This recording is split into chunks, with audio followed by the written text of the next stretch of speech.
Il y a une certaine forme paradoxale, en tous les cas, qui saute de l'un à l'autre, d'aller à la fois dans la même phrase, de dire il faut innover et il faut avoir de l'impact.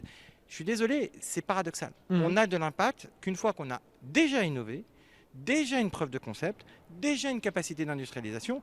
Et donc, oui, c'est vrai, mais ce sont des temporalités différentes. Et peut-être que dans nos réflexions, il faudrait que nous réinjections la valeur du temps, et c'est là où les territoires nous apprennent que sans le temps, eh bien, quelque part, nous n'avons pas de solution. Mais si nous regardons le temps, si nous réintégrons le temps comme une donnée essentielle, y compris pour Mhm. valider les projets, alors tout d'un coup, eh bien, on voit de la valeur là où on n'en voyait pas.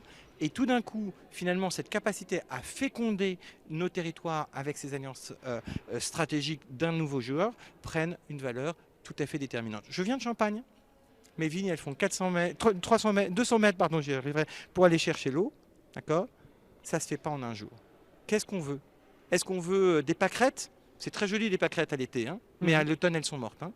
Ou est-ce qu'on veut construire des chênes du Liban qui soient des cèdres du Liban qui soient forts, qui nous permettent de pouvoir affronter 2030 sereinement et qui permettent surtout de dire aux femmes et aux hommes de notre pays, nous ne sommes pas en feu, notre pays est chrysalide qui devient papillon. Eh bien, c'est ça le choix que nous avons. Mhm. Est-ce que nous ne voyons que ce qui ne va pas dans une logique où on a peur parce qu'on ne sait pas?